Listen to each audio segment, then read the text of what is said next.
Do you remember that song? Yes, I do. Yes, remember. Oh, Mr. Hitler, what are you going to do? Your arse smells of piss and your vagina smells of poo. Oh, Mr. Hitler, what have you got there? He said it's Goebbels' flaccid peanuts and it just pissed in my hair. Oi, that song. Yes, yes. No, I meant Too Many Broken Hearts by Jason Donovan. Oh. Yes, that's what I meant as well, yes.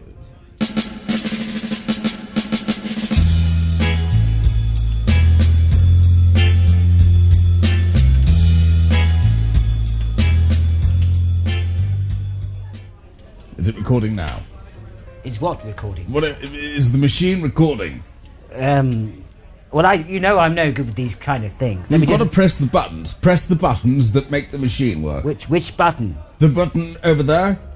The one that says play, or the one that says rec? The one that says rec. Oh, well, I've pressed that before. Well, I thought it was for the servers. So no, that's the machine that makes my voice be recorded. And this is the point, you see, because unlike you, I've had a fascinating life, and this is why we're recording my memoir. Your memoir? My memoir. Your memoir? Just the one? Just the one. Well, you don't refer to a memoirs. Well, I thought you did. Well, I'm recording my memoir. Memoirs. Right, yes. They are my memoirs. However, I'm recording my memoir. Well, Frankie Howard had many memoirs. Well, he did. Especially if you walked in on him unawares and you had to rub his back whilst he delivered. Oh, yes. I have unfortunate memories of that. Oh, yes, of course you had to go and sort him that time. Well, yes, I was his stunt bottom, if you were, recall. Yeah, you were.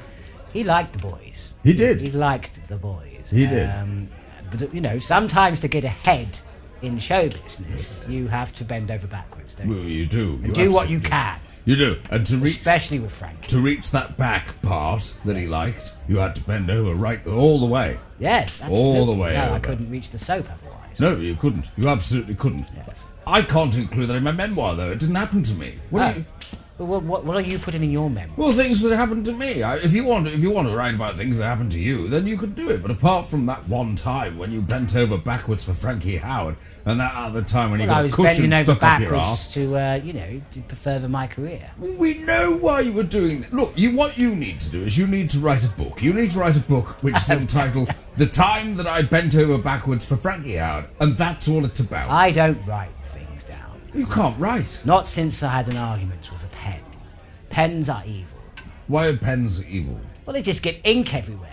Like a squid. And they always make you do things that you don't want to do, like sign checks. Or put a squid somewhere. Or poke a squid, yes, if that's your bag. Do you poke a squid? But pens are just pure evil. They do nothing but cause menace. Whenever they come out, there is menace. Whenever you get it out, a menace is there. Yes, pens just cause nothing but misery. Well, I steer clear of them. Oh, God. Right, Give me a pencil anytime. Right, well, okay, so... Something with lead in it. Right. Like a real man. Right, so, okay. Lead in my pencil, if you take my... So, right, I will give you a pencil. Yes. And you can write it down. Well, I could, yes, but I'm not going to. Why aren't you... Right, well, why aren't you going to? Well, because I'm sworn to secrecy on certain... But you've just told me about it. You're always telling me about it. That. He wouldn't mind that. But this is a book about He'd brag about it. He'd go to the pub and he'd brag about it. He'd say, guess what this young nipper's just done? Of course, I wasn't loud in the bar. I was far too young. Reg. Right. You can't write a book about this because he doesn't want you to write a book about it. However, it's the only thing you've done that's worth writing a book about, and I think we've established the parameter here is you're going to write a book about the time when you were Frankie Howard's stunt bottom. If that's what the book is about, then that's what you have to put. That's rather like saying, I'm going to write the Bible and leaving out all the stupid bloke in Nazareth stuff. You've got to include it, haven't you? You've got to actually put that in. Well, yes, but I'm not writing a book. You're writing a book. I'm trying to, but you... Are you writing a book about me? Well, you're included. Oh, really? What sort of way? Well, it's not entirely complimentary. Oh. Well, what have you said about me? Well, so far, I've talked about that time that you vomited in the brothel. Remember the lady with the ping pong? And you were yawning and she did the boop. Oh, yes. Well, it went down the back of the throat. It did. And God knows that's not a gag reflex anyone would be proud of. It was a little tangy. It was a little. Like Branston sauce, but with fish. Yeah. And so you vomited, so that's in there. Oh, yes. I've put about the time that the dog got you up the bum. Oh. Yes. It had to be in there. Right. I had the story and the dog. Rather you did. Well, it's in there now. Has this been published yet? It's not even being bloody written yet. That's why we're trying to do this now. That's why I've asked you if you would record the memoir so that I don't have to write it. Well, could I add a few changes? Could I suggest a few changes? Because I know that, some of the greatest autobiographies have, made little changes here and there. Well, what change would you like to put? Well, could we perhaps say that the dog didn't put it up my bum? Right. That he just greeted me in a welcome fashion. So, the story which I find personally very funny about the time that you were violated by a King Charles Spaniel has now become the story of a time that you met a dog. Well, he'd be a little bit friendly, like he wanted to shake his hand at me, What's sexy about this? What's violent about this? What inspires me to want to read a book about some man who met a dog and shook it by the paw?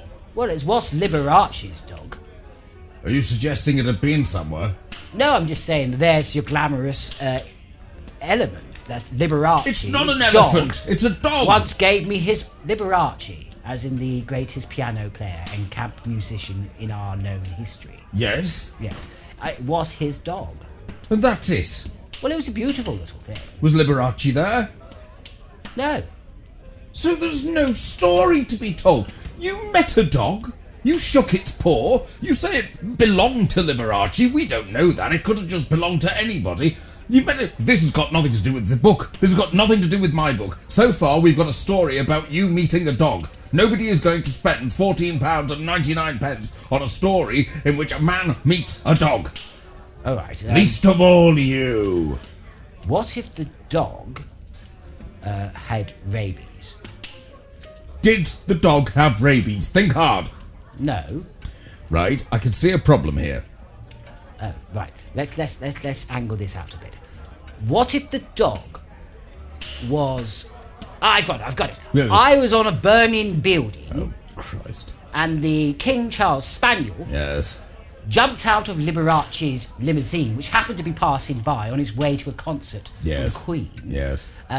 The dog bounded up this workman's scaffold, saw me on the roof's edge, caught in this blazing inferno, and jumped up, trying to rescue me, to push me over the edge to safety, land on this truck that had just pulled by full of mattresses.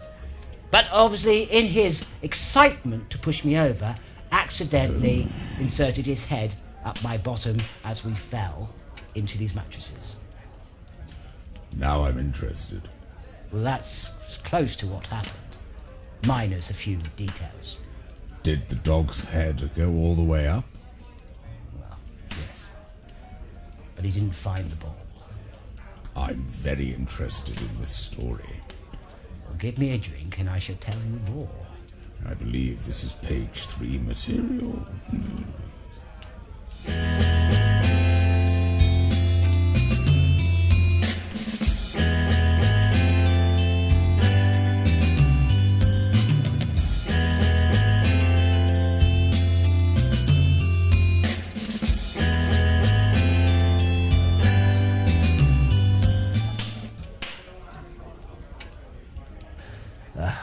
We don't see Judy in here very much, do we? I don't see anything. I'm almost blind. What? Judy. Judy. Judy. Richard and Judy. Oh, Richard and Judy. No, it's been a while. It has been a while. Quite a long time now. I mean, we see Richard in here Richard's always in here. more often than not. Yes, but no, I haven't seen hide nor hair of Judy. Didn't they meet here? They did. They did. That was some time ago, yes. Yes. Do you remember that time when Richard brought a pig in? No. You not? Richard brought a pig in. Yes. And we all went, "Oh, Richard, is that the new lady friend?" And he gave me a very stern look and he went, "Yes." Very flat, emotional. Yes. Yes. Oh dear. And then he said, "Ha ha, that was my joke." I could never understand where he was going. So was that a joke, Richard? It's his delivery, isn't it? It is, it's his delivery. He's no Morecambe and Wise. He's not. He's No. not. He's tried, though. He's not even Bella Emberg. No. So, but he brought the pig in, and we're all thinking, what's going on here, The Richard? pig's more Bella Emberg than he is. Well, yeah, the pig was quite a handsome beast. And and I said, what's going on here? And he said, "I've brought the pig in." What's that for, Richard? It's to milk. We're going to milk the pig? We're going to milk the pig, he said. Anyway, milk the pig, he was shouting. I don't know what's going on here. Turned out he'd written a sitcom. Oh. He'd written a sitcom to be performed by the late Dame Thora Hurd, Yes. and some chap I don't know, and where she was going to play a lady who owned a farm, and she'd have her son Wesley, and she was going to play a member of some sort of inquisition in the Middle Ages who was hunting Jesuit priests.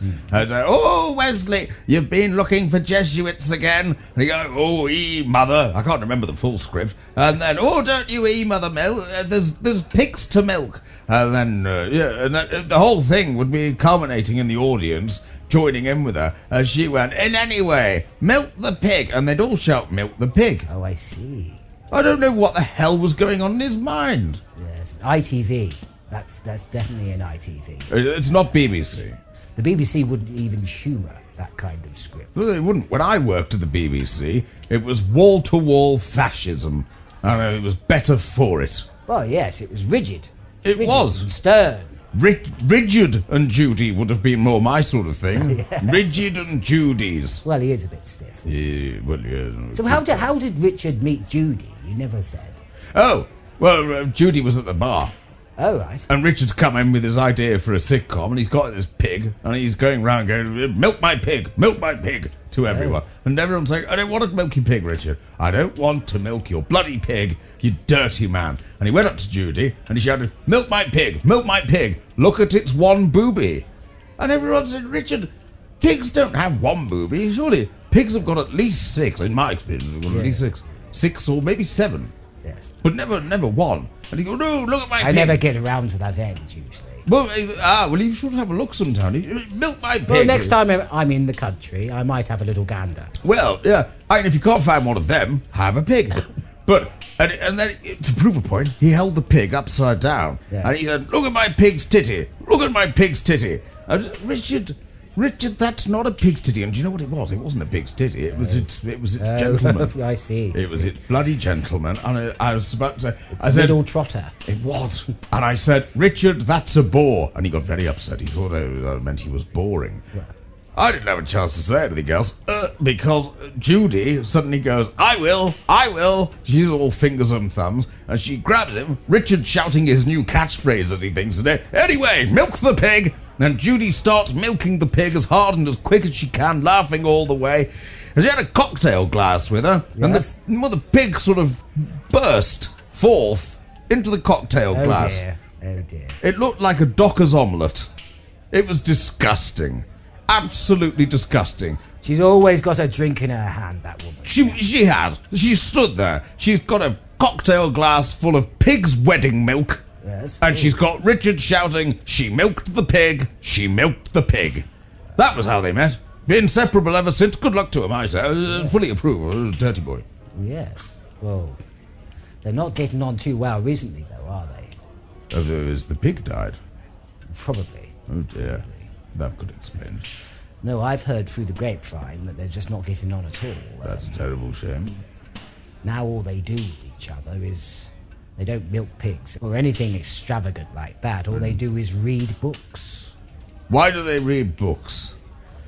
Well, I guess it's just a means to relieve the awkward silence that they find themselves in on a daily basis. Yeah. Is that the time?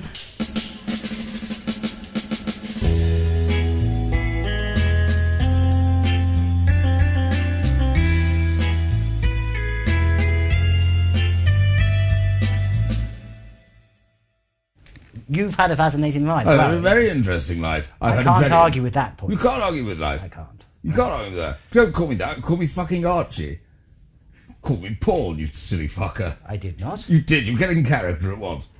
You did. I didn't. I You swear did. down. You did. Will Anyway, you listen back right, to it? We need to do. Well, we've started. All right then. You just carry on. Fucking hell.